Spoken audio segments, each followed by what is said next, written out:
आपण पाहताय महाराष्ट्रातील सर्वात जलद news network Maharashtra police news 24।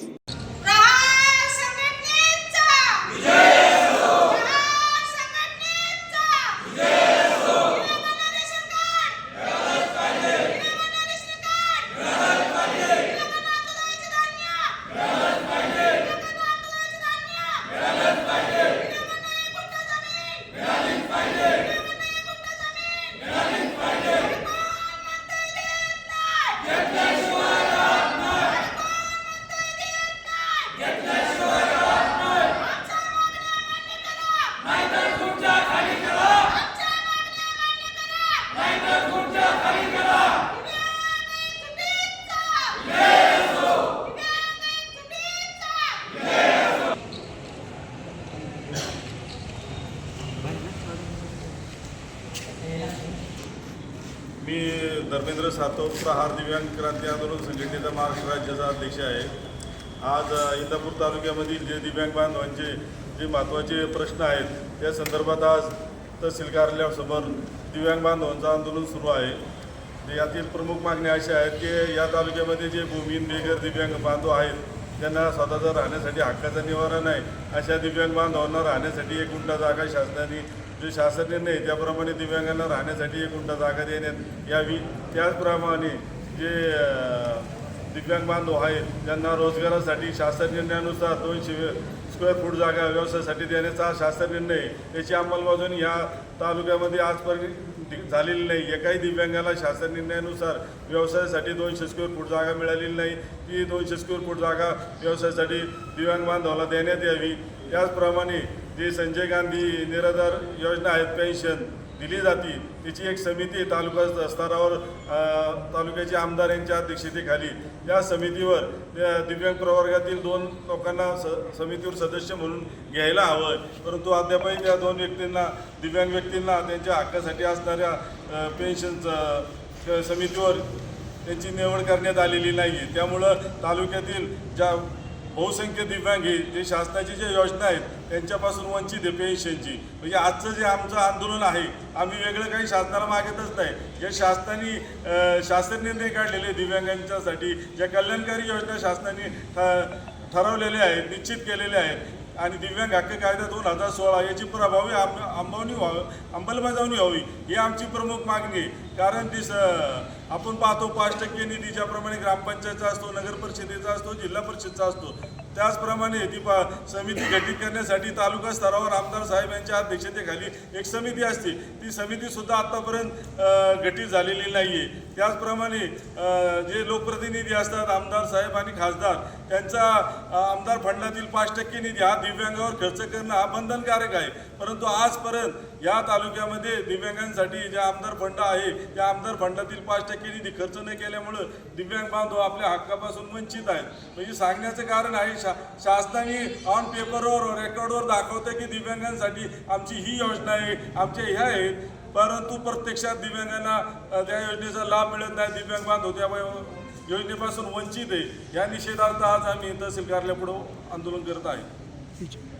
आपण आता सांगितलं की शासन दरबारी सगळे योजना मंजूर आहेत, परंतु त्या योजना फक्त कागदावरच राहिलेल्या आहेत। या तालुक्यात कोणताही लाभ तुम्हाला मिळालेला नाही। बरोबर, यावरती काय सांगाल? म्हणजे शासन फक्त योजना राबवते पण त्याची अंमलबजावणी प्रत्यक्षात ग्राउंड लेवलला होत नाहीये। हा, मला हे सांगायचं आहे, शासन फक्त शासन निर्णय काढते, शासन निर्णय दाखवतंय की बाबा दिव्यांगांच्या बाबतीत आम्ही जे जागतिक आरोग्य संघटनेच्या अहवालानुसार समाजामध्ये 10% दिव्यांग व्यक्ती आहेत आणि ह्या 10% दिव्यांग व्यक्तींसाठी आम्ही अशा प्रकारच्या योजना सुरू केलेल्या आहेत, असे शासन निर्णय काढलेले आहेत असं शासन दाखवतं। पण प्रत्यक्षात त्या शासन निर्णयाची अंमलबजावणी तालुका स्तरावर जी व्हायला हवी आहे तहसीलदार साहेबांच्या माध्यमातून ती केली जात नाही आणि त्यामुळे प्रत्यक्षात दिव्यांगांना शासनाच्या ज्या योजनेचा लाभ मिळण्यापासून बहुसंख्य दिव्यांग म्हणजे मुठभर दिव्यांग जर सोडले तर त्या बहुसंख्य दिव्यांगांना शासकीय योजनापासून ते वंचितच आहेत। आपण प्रहार संघटनेच्या माध्यमातून आज आंदोलन करत आहात।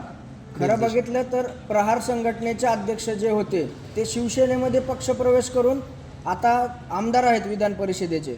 सत्तेतला पक्ष जर आंदोलन करत असेल तर सर्वसामान्यांची खूपच मग दयनीय अवस्था आहे। बच्चू भाऊ आमचे जे नेते आहेत त्यांनी शिवसेनेमध्ये प्रवेश केलेला आहे. ते विधान परिषदेचे सदस्य आहेत, आमदार आहेत. आत्ताच आपण पाहिलं जे 2 दिवसापूर्वी अधिवेशन संपलं. ह्या अधिवेशनामध्ये सर्वात जास्त जे समाजातील जे दुर्लक्षित उपेक्षित घटक आहेत, वेगवेगळे विधवा असू द्या, अनाथ असू द्या, दिव्यांग असू द्या, शेतकरी असो, अशा विविध प्रकारच्या लोकांसाठी बच्चू भाऊंनी विधान परिषदेमध्ये आमदार झाल्यानंतर सर्वात जास्त प्रश्न त्यांनी मांडले, लक्षवेधी मांडल्या. ते प्रश्न कसे सुटतील यासाठी त्यांनी प्रयत्न केले. म्हणजे लोकप्रतिनिधी कसा असावा हे बच्चू कडूंनी आता आपल्या विधान परिषदेच्या कालावधीमध्ये पहिल्याच अधिवेशनामध्ये इतके समाजाचे प्रश्न मांडले की अख्ख्या महाराष्ट्रातल्या लोकांना, मतदारसंघातल्या लोकांना असं वाटायला लागले की आम्ही ज्यांना निवडून दिलेले आमचाही लोकप्रतिनिधी आहे तो का नाही बच्चू भाऊप्रमाणे विधानसभेत विधान परिषदेवर प्रश्न मांडत नाही. कारण आमच्याही तालुक्यामध्ये बहुसंख्य प्रश्न पडलेले आहेत, परंतु कुठलाही लोकप्रतिनिधी ते मांडत नाही. बच्चू भाऊनी ते मांडले. बच्चू भाऊनी शिवसेनेत तुमचा जो प्रश्न होता की बच्चू भाऊ सत्तेमध्ये आहेत आणि सत्तेमध्ये असताना प्रहार या सामाजिक संघटनेला रस्त्यावर का उतरावं लागत आहे, तर त्याचं हे कारण आहे. बच्चू भाऊ जरी शिवसेनेचे अधिकृत सदस्य असेल, शिवसेनेमध्ये प्रवेश केला असेल, परंतु जी प्रहार संघटना आहे ही सामाजिक संघटना आहे आणि ही सामाजिक मुद्द्यावर ही रस्त्यावर उतरून आपल्या उपेक्षित घटकांना न्याय देण्यासाठी प्रयत्न करत आहे. बच्चू भाऊ जरी सत्तेत असले तरी बच्चू भाऊने आता विधान परिषदेमध्ये असं दाखवून दिलेले आहे की सत्ताधारी पक्षाचे जे मंत्री आहेत त्यांना जे सर्वसामान्य लोकांचे, शेतकऱ्यांचे प्रश्न आहेत, विधवा महिलांचे प्रश्न आहेत, जे अनाथ लोकांचे, MPC मुलांचे जे पेपर फुटी झालेले आहेत, त्या अशा प्रश्नांना बच्चू भाऊंनी सत्तेमध्ये असून सुद्धा विधान परिषदेमध्ये त्या प्रश्नावर आवाज उठवलेले आहेत. म्हणजे बच्चू भाऊ सत्तेत असले म्हणून शांत आहेत असं अजिबात नाही आहे. बच्चू भाऊ हे फक्त आपली बांधिलकी सर्वसामान्य लोकांसाठी आहे अशी समजूनच काम करत आहे. प्रशासनाने जर आज तुमची दखल नाही घेतली तर पुढील दिशा काय असेल?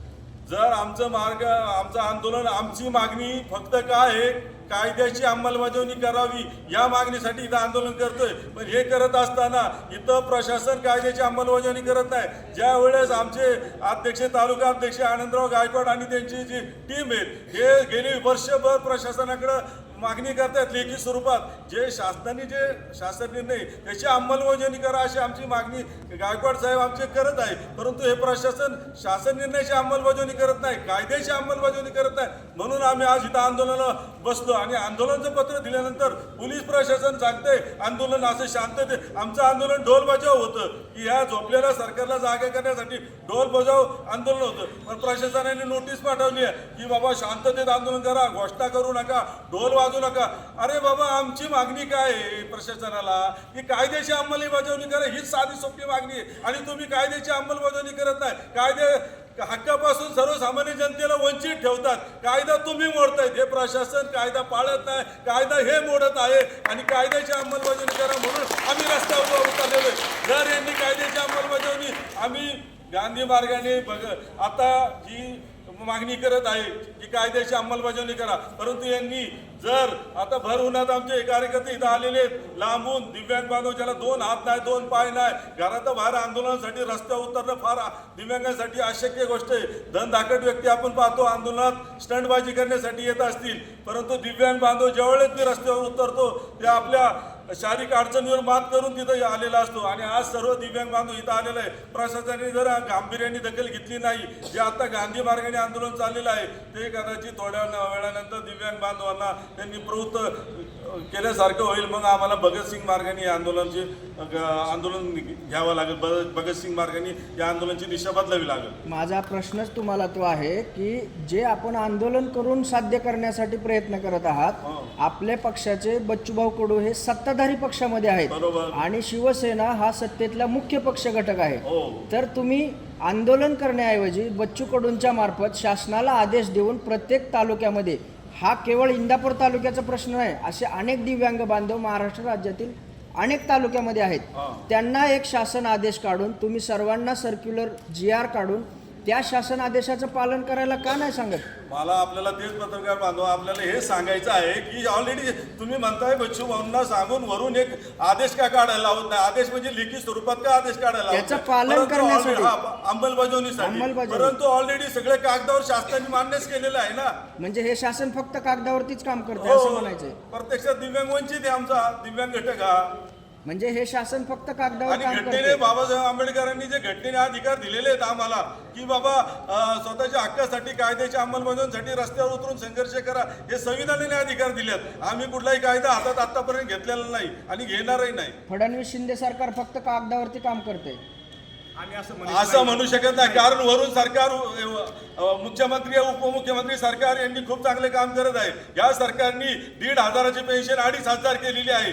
या सरकारने दिव्यांगांसाठी चांगले कायदे केलेले आहेत. 2016चा दिव्यांग हक्क कायदा सुद्धा ह्या सरकारनेच आणलेला आहे. दिव्यांगांसाठी विविध कल्याणकारी योजना या सरकारने चांगल्या पद्धतीने काढलेल्या आहेत. पाच दिव्यांगाला भूमिहीन दिव्यांगाला राहण्यासाठी जागा असो किंवा दिव्यांगांना शिक्षणासाठी स्कॉलरशिपमध्ये वाढ असो, या सरकारने वरून फडणवीस सरकारने आणि शिंदे सरकारने चांगले निर्णय घेतलेले. दिव्यांगांसाठी स्वतंत्र मंत्रालय करणारे हे सरकार आहे.